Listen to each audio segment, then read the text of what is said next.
Hello everyone and welcome back to another video. Today we're going to see how to get TikTok Watch and Earn option.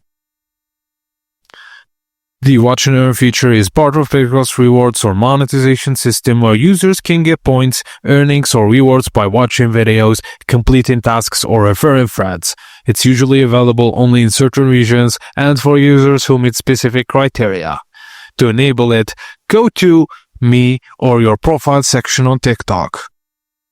Some accounts see a star icon, rewards or watch and earn section.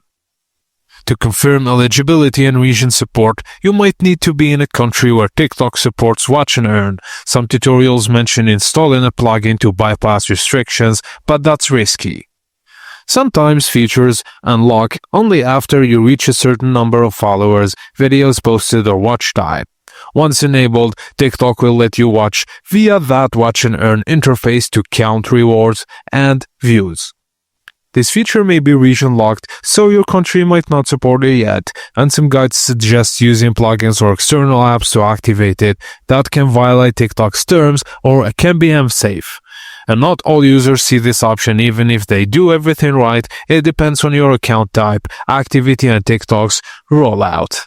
And that's it, guys, as simple as that. Thank you for watching, and please don't forget to like and subscribe for more.